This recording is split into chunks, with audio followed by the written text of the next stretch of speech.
Check 1 2, check 1 2. welcome to another audio brought to you by Culture Technologies LLC here in 2021. Again, thank you for taking your time out and listening to the audio. If you are here, it's because you're interested in STEM, science, technology, engineering, and mathematics.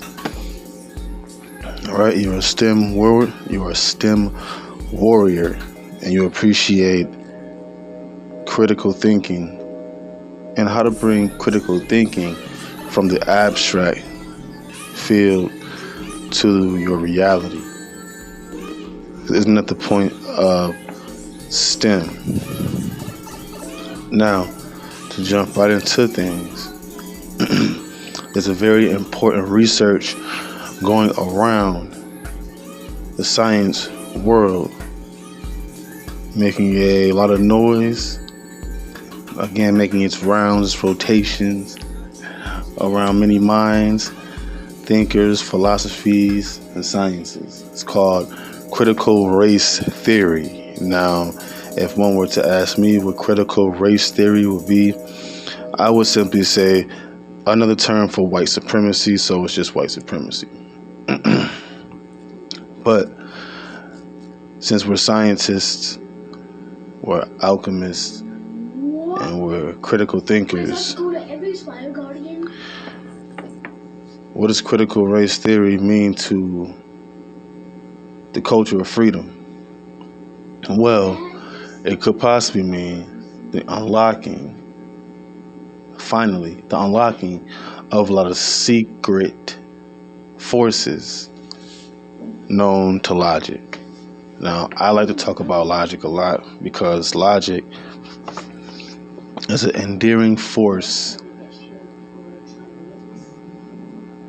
one of the many forces brought here from the universe. Logic being that invisible force where you make your most important exchanges. The beautiful mind can travel in the future, if there is one, in the past, if you have one, and create its present. And to do so, it uses logic, the logic that comes with the universe, as Mr. Fuller would say. This logic, again, helps us with the exchanges of our past, present, and future. So, being that logic can literally change your state of mind and state of being, once understood and intentionally brought into your reality. Okay? So, what does critical race theory have to do with logic?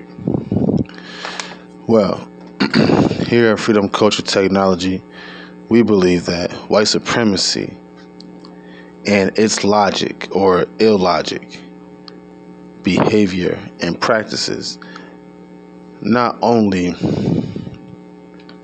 bind a lot of forces on the planet, I'm talking mentally, of course, but of course other strong forces that build from the mental. But white supremacy or critical race theory, I will call critical race theory the study of the science of white supremacy. But being as such, I believe that it is a cause of many, if not all, mental issues brought upon the people, because its main idea itself is to practice illogical behavior like racism based off of discrimination based off of your color of your skin.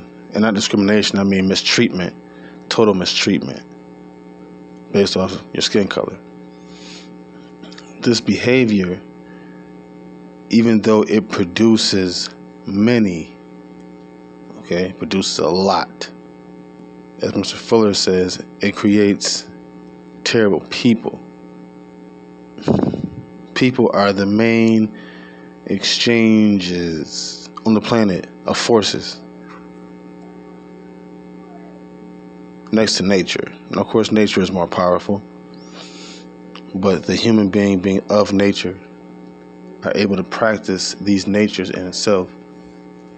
So if it's practicing illogical natures, it's only leading itself down to a destructive path where its thoughts, speech, and actions in itself will cause multiple negative consequences, which will in turn ultimately destroy oneself.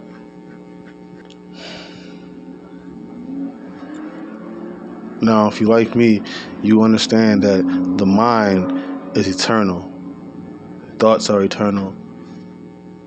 Back to STEM, math, technology, science, engineering can all be eternal in a way where you can add different knowledge to these subjects and keep creating more questions. At the end of the day, you create more questions. The more questions, the more research you have to do, the more science, the more wisdom and knowledge you come up with, the more trial and errors you have. But in a system of white supremacy, where we study critical race theory, you're going to find out that with racism or white supremacy in place, certain questions are not even allowed to be asked. So certain information is not allowed to come through. Therefore, you are not receiving all proper exchanges in order to reach a higher level of thinking or a higher level of productivity or a better way of doing things, because you'll always be capped at a certain level where if you go beyond this, you will in turn make another group weaker. And this is where the thoughts of critical race theory are going to go. Where you're going to see a lot of backlash from critical race theory is because people don't want to ask questions. You ask questions, you're going to get answers. A great mentor of mine, a teacher of mine, this man will say he's not a mentor or a teacher, but Mr. Neely Fuller Jr. says most things, if not all things, are answered through, or most problems are solved through the process of questions and answers. If you ask the right questions, you might get a lot of different answers from a lot of different perspectives, and it's up to you, the individual, to choose which side you want to pick. But the truth is the truth. And how do we know the truth? The truth has no opposites. The truth is that which is. Like, you can have a word and you can find a synonym for a word. The truth has no synonyms. Just different degrees of truth. When we start to study white supremacy or critical race theory, we'll start to see that with a system put in place, certain questions and certain information and certain knowledge are not only kept from, but being blocked completely. And with things being blocked and you not receiving proper information, how can you complete a research or complete dissertation or complete a citation? How can you complete an experiment with insufficient data? It'll be like trying to complete an experiment with not only insufficient data. You say, "Hey, I have insufficient data, and I'm not going anymore. I'm just gonna take what I have," and it's improper and also illogical. So when we talk about critical race theory, it's bringing balance back to illogical behavior. So a lot of questions, there should be years worth of questions, years and years. There should be institutions worth of questions, which means there should be monuments of answers. So make no mistake, critical race theory will bring balance back.